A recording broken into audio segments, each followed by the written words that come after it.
Neuromancer by William Gibson, published 1984. The sky above the port was the color of television, tuned to a dead channel, like my channel. That is one of my favorite opening lines of any book ever. It immediately gets across the energy, the vibe, the attitude, and you have attitude throughout this entire book. It's a mess, but it's a beautiful mess. Wrought with over-description, but that over-description helps illustrate this cluttered world. So Neuromancer is a cyberpunk science fiction novel. It is not the first cyberpunk science fiction novel. It didn't invent the genre, but it pretty much turned a fad into a genre. Cyberpunk still existed before this, but this like solidified it. Clearly responsible for The Matrix, and of course the Cyberpunk video game that is all the rage these days. The main character's name is Case.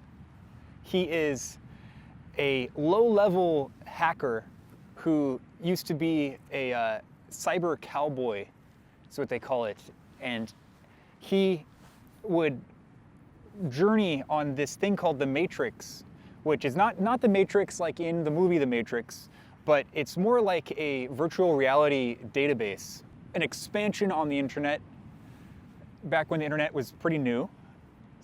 So this guy, William Gibson, had a very creative outlook on what would be the norm. And honestly, if meta really took off, this is kind of what it would be like. It took a bit for me to lock into the prose because it is heavy description, but not in an amateur way. There are certain books that go overboard with telling you a character's eye color, their hair color, what they're wearing that day.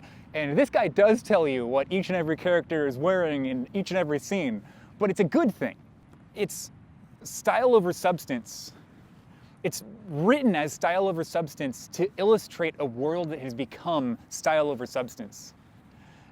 And in that sense, it's just genius. This is a genius author over-describing as opposed to someone who just wants to speak over-describing. And so it's worth getting through it. If you pick up this book and you have a hard time getting started, I'd recommend just continue on, just keep going. Eventually, it will grow on you. So back to the premise, he's a hacker on the Matrix, but when he's very young, he betrays the people he's working for and steals from them. And to get back at him, they damage his central nervous system. So he's unable to hack into the Matrix anymore and do what he does best. And he's also quite feeble. He's walking around like a straight up zombie. He's in this place called Chiba City, which is essentially Night City. I think they call it Night City at some point. He's essentially a drug dealer who goes between these different connects and risks his life with each and every encounter he has on either side of that spectrum. And he's worried about getting murdered at some point in this first act. And so he's very paranoid. You really get to see just how it's like this concrete jungle multiplied times a billion. All of a sudden, a woman comes into his life who he assumes is going to kill him, but she doesn't. She actually, they immediately kind of hit it off. They have a romantic moment. Her name is Molly, and she's there to recruit him, actually, to give him another chance. She promises him another chance at being a cyber cowboy, and he doesn't believe it. He doesn't have any optimism. He doesn't have any hope for this. The procedure, the surgery he'd need is something that would be experimental and likely impossible. But he's pulled into this sort of heist setting. So Molly she's a razor girl, is what they call it. She has all these cybernetic implants. Most specifically, she has sunglasses permanently, like she has shades permanently put over her eyes, so you can never really see her eyes. They are her eyes. So it's a great metaphor because you never really get to know this character. You're given a lot of examples as to who she is and some of her experiences, but you're always questioning what's what. So her boss, Armitage, promises to give him this surgery that will fix his central nervous system, but under one condition. He has to devote himself to this heist. And he agrees, but in the back of his mind, he's kind of thinking like, yeah, if this works, I'm out. Why would I subject myself to this all over again? During the operation, they actually install like these poison sacs inside of him that are slowly decaying, and at one point it will kill him. If it decays completely, the poison will be released and he will die. So it's this ticking time bomb in his stomach. And he has to be given an antidote consistently, and Armitage is the only one with the antidote. So he's kind of stuck in this. But as time goes on, he's not only there because of the poison, he's also there because he's growing closer to Molly. And so there is this heart to the story, but there's also like a lack of heart to the story on purpose. The closest thing to an emotional core is Molly. We learn more about her. She's has a history as a sex worker, but in this strange future, there are ways of turning off your mind, turning off your consciousness, so that in her respect, she turns off her mind as she's working, and so she doesn't have to experience it. And they have these sort of brothels set up that way. But all those memories, all those awful memories, they tend to come back in dreams or nightmares. And while it's happening, it's almost like a dream to her. She still exists, but she's just a step away from reality. So eventually we learn that Armitage has his own boss, and we're wondering, who is it? And it's kind of given away just on the back of the cover, so I don't feel bad about, I don't think it's a spoiler. It's an AI, so they're all kind of being led by this AI personality trying to, we assume it's trying to break free of its restraints. And that's what this heist is meant to eventually do. But it's more complicated than that. It's definitely worth reading, worth checking out. So that's the premise of the story. I want to talk a little bit about the structure. So the first act is a lot of action, a lot of paranoia, a lot of really cool stuff, but it also feels like it could have been streamlined. And once again, I think this is done on purpose, where it's cluttered, but it's cluttered for a reason. It's meant to be a little messy because the world itself in this story is messy.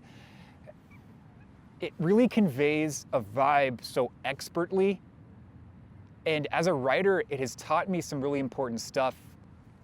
The most important lesson is context is everything.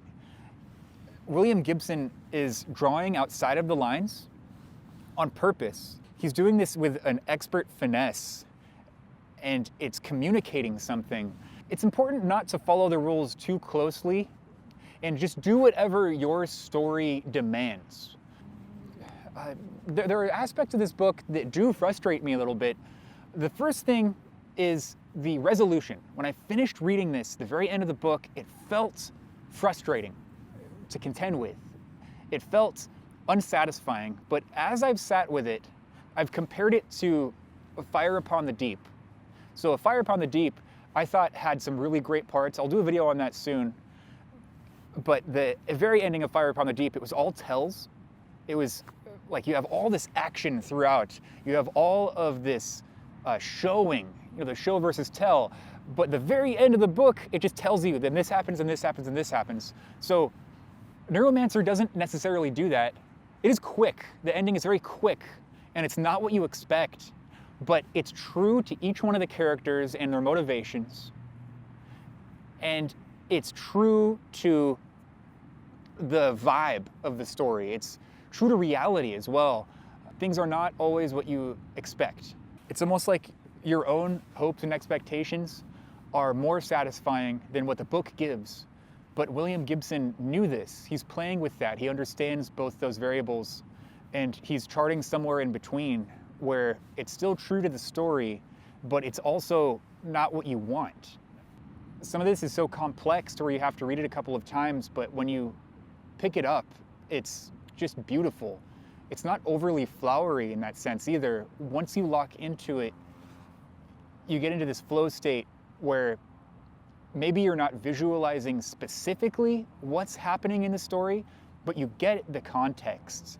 And I don't think any two readers will have the same visual understanding of this story, and I don't think they're meant to.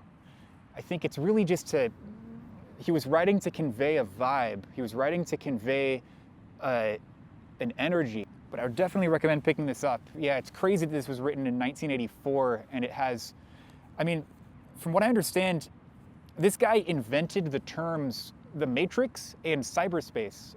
And he doesn't stop there either. There's a lot of little things. There's a scene where Case sees a character kind of turn into this Quicksilver-looking substance, almost like this Capri Sun commercials.